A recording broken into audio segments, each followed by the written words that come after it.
राधे राधे दोस्तों, जय श्री कृष्ण। तो आइए श्रवण करते हैं पूर्णिमा व्रत कथा। द्वापर युग में एक समय की बात है कि यशोदा जी ने कृष्ण से कहा, हे कृष्ण, तुम सारे संसार के उत्पन्नकर्ता, पोषक तथा उसके संहार करता हो। आज कोई ऐसा व्रत मुझसे कहो जिसके करने से मृत्यु लोक में स्त्रियों को विधवा होने का भय न रहे तथा यह व्रत सभी मनुष्यों को मनोकामना पूर्ण करने वाला हो। श्री कृष्ण कहने लगे, हे माता, तुमने अति सुंदर प्रश्न किया है। मैं तुमसे ऐसे ही व्रत को सविस्तार पूर्वक कहता हूँ। सौभाग्य की प्राप्ति के लिए स्त्रियों को 32 पूर्णमासियों का व्रत करना चाहिए। इस व्रत के करने से स्त्रियों को सौभाग्य संपत्ति मिलती है। यह व्रत अचल सौभाग्य देने वाला एवं भगवान शिव के प्रति मनुष्य मात्र की भक्ति को बढ़ाने वाला है। यशोदा जी कहने लगी, हे कृष्ण, सर्वप्रथम इस व्रत को मृत्युलोक में किसने किया था, इसके विषय में विस्तार पूर्वक मुझसे कहो। श्री कृष्ण जी कहने लगे कि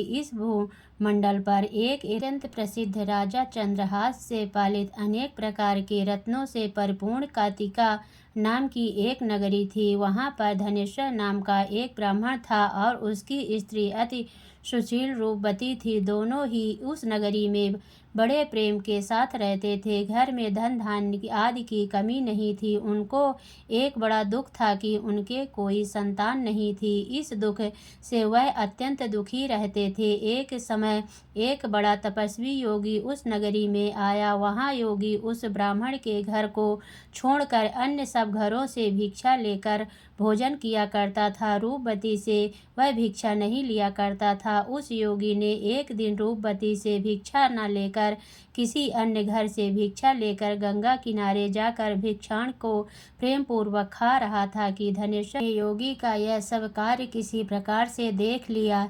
अपनी भिक्षा के अनादर से दुखी होकर धनेश्वर योगी से बोला, महात्मन, आप सब घरों से भिक्षा लेते हैं परंतु मेरे घर की भिक्षा कभी नहीं लेते, इसका क्या कारण है। योगी ने कहा कि निसंतान के घर की भीख पतितों के अन्न के तुल होती है और जो पतितों का अन्न खाता है वह भी स्वयं पतित हो जाता है। चूंकि तुम निसंतान हो अतः पतित हो जाने के भय से मैं तुम्हारे घर की भिक्षा नहीं लेता हूँ। धनेश्वर यह बात सुनकर अपने मन में बहुत दुखी हुआ और हाथ जोड़ योगी के पैरों पर गिर पड़ा तथा अंतर्भाव से कहने लगा, हे महाराज, यदि ऐसा है तो आप मुझको पुत्र प्राप्ति का उपाय बताइए। आप सर्वज्ञ हैं, मुझ पर अवश्य ही यह कृपा कीजिए। धन की मेरे घर में कोई कमी नहीं है परंतु मैं पुत्र न होने के कारण अत्यंत दुखी हूँ। आप मेरे इस दुख का हरण करें, आप सामर्थ्यवान हैं। यह सुनकर योगी कहने लगे, हे ब्राह्मण, तुम चंडी की आराधना करो। घर आकर उसने अपनी स्त्री से सब वृत्तांत कहा और स्वयं तप के निमित्त वन में चला गया। वन में जाकर उसने चंडी की उपासना की और उपवास किया। चंडी ने 16वें दिन उसको स्वप्न में दर्शन दिया और कहा, हे धनेश्वर, जा तेरे पुत्र होगा परंतु वह 16 वर्ष की आयु में ही मृत्यु को प्राप्त हो जाएगा। यदि तुम दोनों स्त्री पुरुष 32 पूर्णमासियों का व्रत विधि पूर्वक करोगे तो वह दीर्घायु होगा।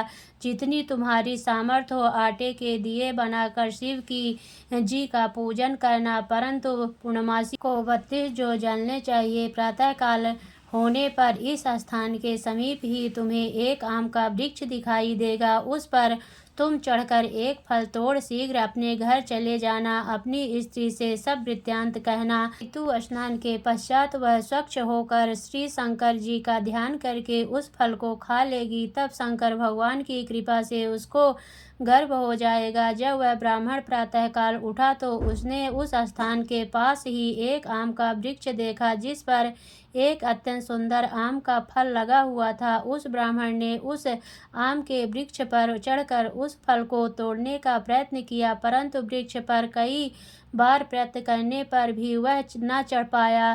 तब तो उस ब्राह्मण को बहुत चिंता हुई और विघ्न विनाशक गणेश जी का ध्यान करने लगे।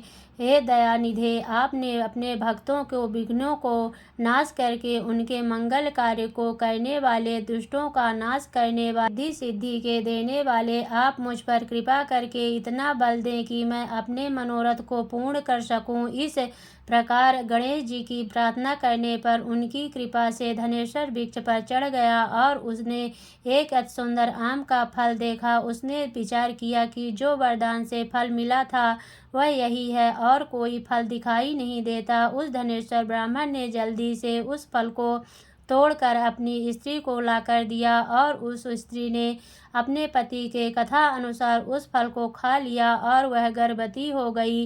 देवी जी की असीम कृपा से उसे एक अत्यंत सुंदर पुत्र उत्पन्न हुआ, जिसका नाम उन्होंने देवीदास रखा।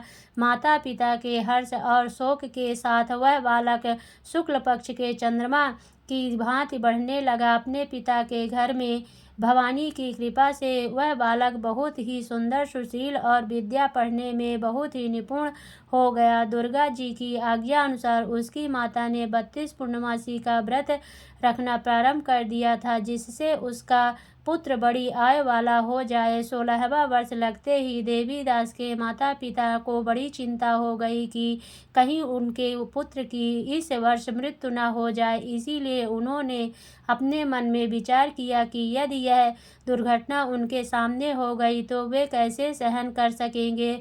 अस्तु उन्होंने देवीदास के मामा को बुलाया और कहा कि हमारी इच्छा है कि देवीदास 1 वर्ष तक काशी में जाकर विद्या अध्ययन करने और उसको अकेला भी नहीं छोड़ना चाहिए। इसीलिए साथ में तुम चले जाओ और 1 वर्ष के पश्चात को वापस लौटा लाना। सब प्रबंध करके उसके माता पिता ने काशी जाने के लिए देवीदास को एक घोड़े पर बैठाकर उसके मामा को उसके साथ घर दिया, किंतु यह बात उसके मामा या किसी और से नहीं कही। धनेश्वर ने अपने पुत्र की मंगल कामना तथा दीर्घ आयु के लिए भगवती दुर्गा की आराधना और पूर्णमासियों का व्रत करना आरंभ कर दिया। इस प्रकार बार बार 32 पूर्णमासी का व्रत पूरा किया। कुछ समय पश्चात एक दिन वह दोनों मामा और भांजा मार्ग के रात जाने के लिए किसी ग्राम में ठहरे हुए थे। उस दिन उस गांव में एक ब्राह्मण की अत्यंत सुंदरी, सुशील, विदुष और गुणवती कन्या का विवाह होने वाला था। जिस धर्मशाला के अंदर वह बारात ठहरी हुई थी, उसी धर्मशाला में देवीदास और उसके मामा भी ठहरे हुए थे। संयोगवश कन्या को तिलक आदि चढ़कर मंडप आदि का कृत्य किया गया तो लग्न के समय वर को अनुर्वाद हो गया। अस्तु वर के पिता ने अपने कुटुंबियों से परामर्श करके निश्चय किया कि यह देवीदास मेरे पुत्र जैसा ही सुंदर है, मैं इसके साथ ही लग्न करा दूं और बाद में विवाह के अन्य कार्य मेरे लड़के के साथ हो जाएंगे। ऐसा सोचकर देवीदास के मामा से जाकर बोला कि तुम थोड़ी देर के लिए अपने भांजे को हमें दे दो, जिससे वह विवाह के लग्न का सब कृत्य सुचारू रूप से हो सके। तब उसका मामा कहने लगा कि जो कुछ भी मधुर पार्क आदि कन्यादान के समय वर को मिले वह सब हमें दे दिया जाए तो मेरा भांजा इस बारात का दूल्हा बन जाएगा। यह बात वर के पिता ने स्वीकार कर ली। लाने पर उसने अपने मामा भांजा वर बनने को भेज दिया और उसके साथ सब विवाह कार्य रात्रि में विधि पूर्वक संपन्न हो गया। पत्नी के साथ वह भोजन न कर सका और अपने मन में सोचने लगा कि न जाने यह किसी स्त्री होगी। एक एकांत में इसी सोच में गरम निश्वास छोड़ने लगा तथा उसकी आंखों में आंसू भी आ गए। तब उन्होंने पूछा कि क्या बात है, आप इतने उदास व दुखी क्यों हो रहे हैं। तब उसने सब बातें जो वर के पिता व उसके मामा के बीच हुई थी उसको सब बतला दी। तब कन्या कहने लगी कि यह ब्रह्म विवाह के विपरीत हो कैसे सकता है। देव, ब्राह्मण और अग्नि के सामने मैंने आपको ही अपना पति बनाया है, इसीलिए आप ही मेरे पति हैं। मैं आपकी ही पत्नी रहूंगी, किसी अन्य की कदापि नहीं। तब देवीदास ने कहा, ऐसा मत करिए, क्योंकि मेरी आयु बहुत थोड़ी है। मेरे पश्चात आपकी क्या गति होगी। इस बातों को अच्छी तरह विचार लो। परंतु यह दृढ़ विचार वाली थी। बोली कि जो आपकी गति होगी वही मेरी गति होगी। हे स्वामी, आप उठिए और भोजन करिए, आप निश्चय ही भूखे होंगे। इसके बाद देवीदास और उसकी पत्नी दोनों ने भोजन किया तथा शेष रात वे सोते रहे। प्रातःकाल देवीदास ने अपनी पत्नी को 3 नगों से जड़ी एक अंगूठी दी, एक रुमाल दिया और बोला, हे प्रिय, इसे लो और संकेत समझकर स्थिर चित्त हो जाओ। मेरा मरण और जीवन जानने के लिए एक पुष्प वाटिका बना लो, उसमें सुगंधित वाली एक नवमल्लिका लगा लो, उसको प्रतिदिन जल से सींचा करो और आनंद के साथ खेलो कूदो तथा उत्सव मनाओ। जिस समय और जिस दिन मेरा प्राण अंत होगा ये फूल सूख जाएंगे और जब ये फिर हरे हो जाएं तो जान लेना कि मैं जीवित हूँ। यह बात निश्चय करके समझ लेना, इसमें कोई संशय नहीं है। वह समझा कर वह चला गया। प्रातःकाल होते ही वहाँ पर गाजे बाजे बजने लगे और जिस समय विवाह के कार्य समाप्त करने के लिए वर तथा सब बाराती मंडप पे आए तो कन्या ने वर को भली प्रकार से देखकर अपने पिता से कहा कि यह मेरा पति नहीं है, मेरा पति वही है जिसके साथ रात्रि में मेरा पानी ग्रहण हुआ था, इसके साथ मेरा विवाह नहीं हुआ है। यदि यह वही है तो बताए कि मैंने इसको क्या दिया।